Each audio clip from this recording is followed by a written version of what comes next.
시청자 여러분 안녕하십니까? 뉴 황세퍼의 요리 교실입니다. 요즘 전문가 사칭하는 사람이 너무 많아요. 오늘 황세퍼에서는 가짜 전문가들, 가짜 유튜버들 이야기를 좀 해야 될 것 같습니다. 미디어 시대에는 미디어를 타는 사람이 전문가라. 요즘 보면 정신병 전문가 이런 사람들이 TV에 많이 나와요. 그래가지고 온갖 이야기를 합니다. 상담을 다 해줘요. 한 번 하는데 한 돈 100만 원 정도 받는다는데요. 그런 사람들이 TV에 나와서 상담하는 예능을 하고, 그래서 출연료 받고, 그래가지고 또 이 TV에 출연해서요, 1시간짜리를 하면 돈이 얼마가 되겠습니까? 저는 백종원이도 마찬가지라고 보거든요. 자기 고유한 업을 하는 사람들이 TV에 나와서 그 업과 관련된 예능을 하면 출연료 받으면서 자기 광고를 하는 겁니다. 그래서 제가 이런 사람들에 대해서는 거기 PD나 작가 그리고 출연자 간의 관계를 좀 조사해 봐야 된다. 분명히 뭐가 있다. 옛날에 황 대표가 방송에 많이 출연을 했어요. 틀면 나왔지 한때는. 그럴 때 황 대표가 한 말이 있습니다. 방송에 시사 프로에 출연하는 출연자들도 밥 먹고 술 먹고 PD 작가와 그리고 선물 돌리고 거짓을 하고 다닙니다. 그거 왜 그러냐? 자기 불러달라고 그런다는 거예요. 특히 변호사나 전문직에 있는 사람일수록 그런 게 더하다. 자, 그래서 그런 관계를 유지해서 출연해서 자기를 알리고 또 자기 비즈니스를 잘 되게 하기 위한 부분이겠죠. 일종의 비리죠.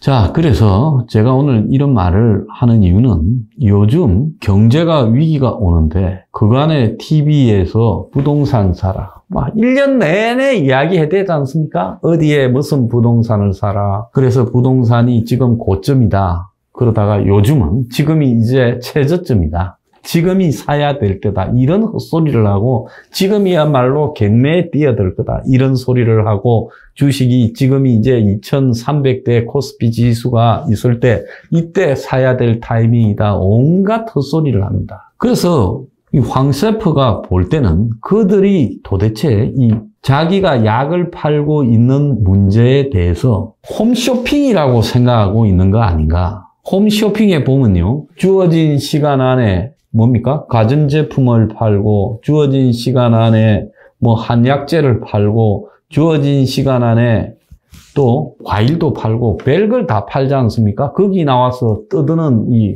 홈쇼핑에 호스트들 하는 거 한번 보세요. 특히 여성들 고가 옷들을 홈쇼핑에서 파는 호스트의 지금 입들을 보면 현란하기 거지없습니다.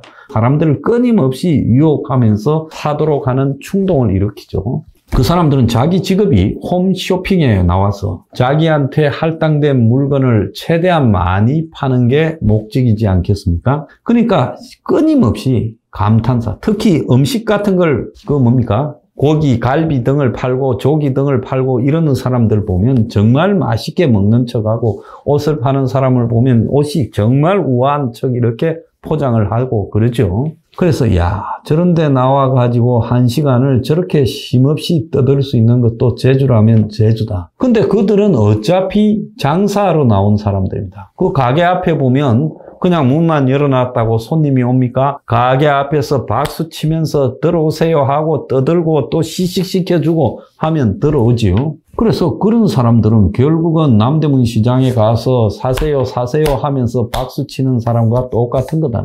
그 정도로 바라보니까 그 사람들 앞에 과장된 과잉 광고를 하거나 또 과장된 몸짓과 행동을 한다고 굳이 그 사람들의 직업 윤리를 비판할 필요는 없지요. 그런데 전문가인 척 하면서 장사를 하는 것들, 부동산이나 주식 파는 사람들, 투자 유치하는 사람들 외에도요.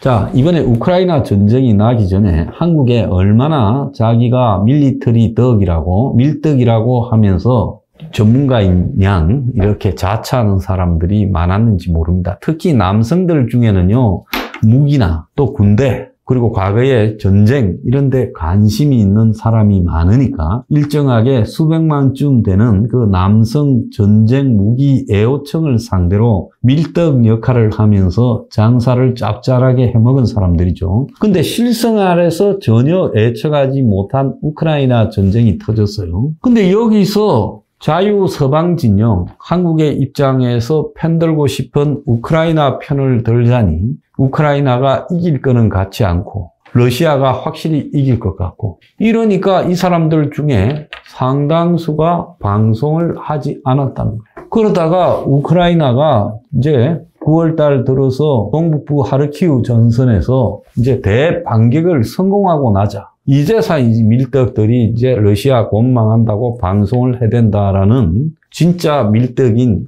이 허진 대사님의 이 전언이 있었어요. 자, 황 대표가요, 전쟁 첫날에 전쟁 났다 소리하고 바로 방송 열어서 러시아가 전쟁의 문을 열었지만은 지 마음대로 닫지를 못할 것이다. 즉, 이 전쟁은 러시아가 시작을 했지만 끝은 우크라이나가 낸다. 또 푸틴이 무덤이 될 거다라고 말을 하고 우크라이나가 이긴다고 했습니다. 진짜 황 대표에 대한 믿음의 수준이 높은 단계에 있는 사람들 외에는 그거 안 믿었을 겁니다. 과거에 황 대표가 2016년 선거입니까? 그때 트럼프가 당선된다니까 그때 대다수가 트럼프가 안 된다 했죠. 일부는 황 대표 따라서 태웠다가 지가 트럼프 맞췄다고 떠들었지만은 사실상 논리적으로 트럼프가 된다라는 것을 일사불란하게 몇 달 전부터 증명한 사람은 황 대표밖에 없었다는 거예요. 자, 두 번째, 다시 바이든이 된다 했을 때 트럼프가 안 되는 이유를 말했지만은 그때 무슨 연구소인가 애들 모여가지고 트럼프 따까리들, 특봉 환자들이죠.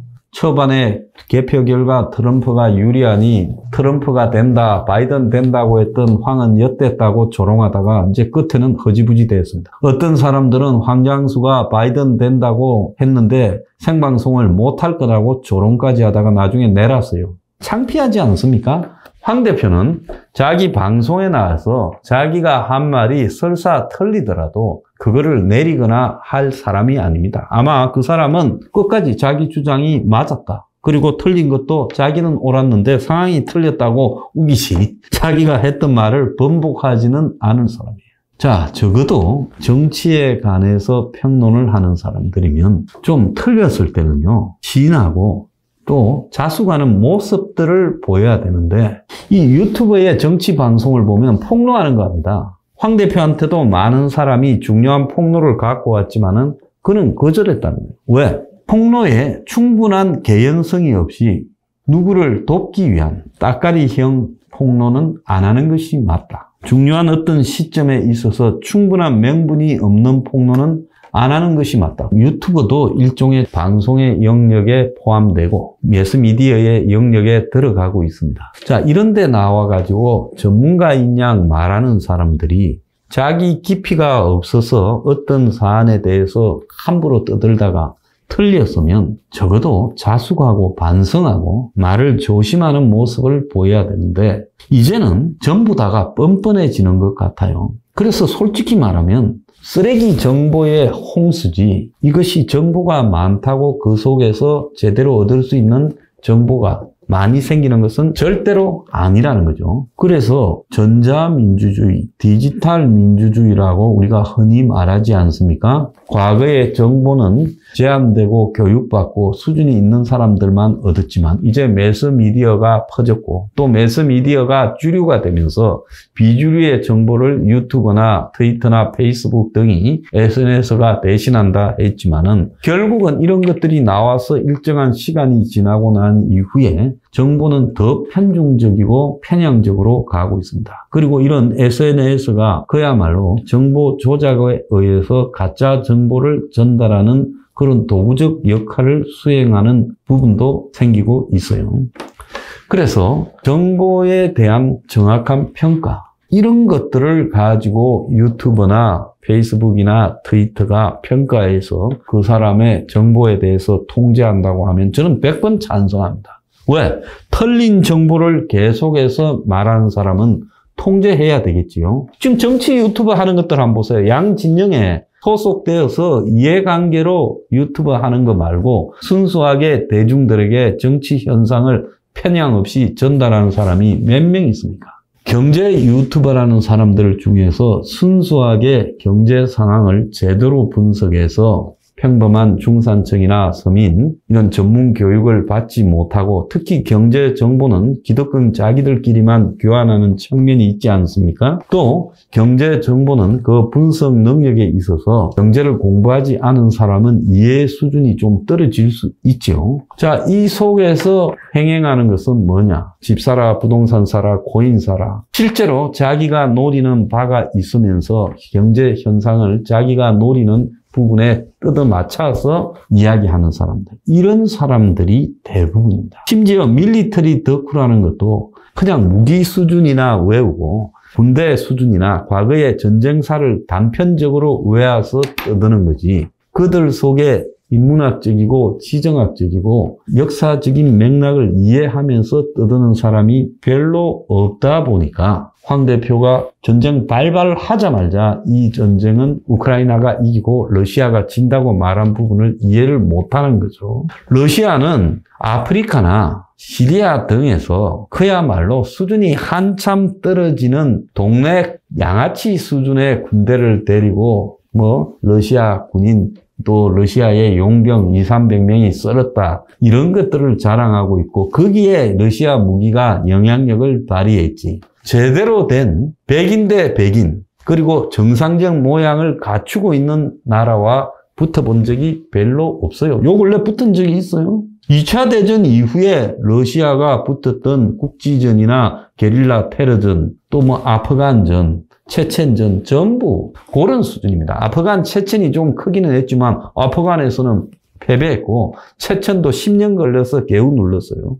그러면 러시아의 수준이 그때나 지금이나 오히려 그때보다도 소련 말기보다도 지금 더 후퇴했다고 봐야 될 건데 러시아의 무기 수준을 과대평가하고 러시아의 병력 운용 전략, 전투, 전술대대 부분이 마치 대단한 것처럼 평가하고 우크라이나는 마치 허접해서 상대가 안 되는 것처럼 전쟁에서 가장 중요한 전쟁을 하기 위한 명분을 우습게 여기고 떠들어대다가 다 개망신한 거 아닙니까? 황 대표는 우크라이나라는 나라의 규모가 인구가 4천만이 넘는다. 그리고 그 나라 영토가 한국 남한의 6배쯤 된다. 또 우크라이나 서부는 완전히 반러시아고 우크라이나가 러시아에서 해방된 30년 동안 또 2014년에 돈바스나 크림반도 장악 이후에 계속 러시아 친러 반군들과 전투를 해오면서 반러시아 정서가 팽배해 있다는 걸 우습게 알았던 겁니다. 그리고 서방, 미국이나 영국이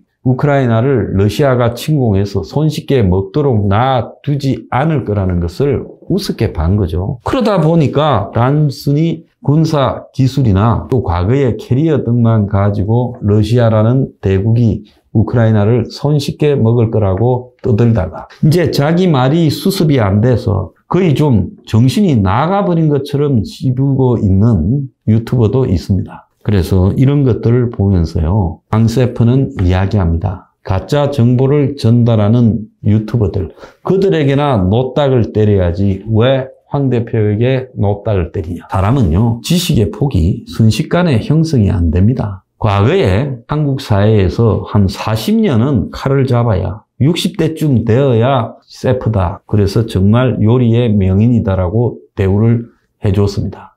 근데 요즘은 개나 소나 요리학교 유학 갔다 와가 요리학교 유학 갔다 오고 요리 실력 좋아지겠어요? 그 유명 셰프인 것처럼 웃기고 자빠졌는데 참 가스로운 일이라고 생각합니다. 클래스의 차이는요, 하루 이틀에 형성되지 않는 겁니다.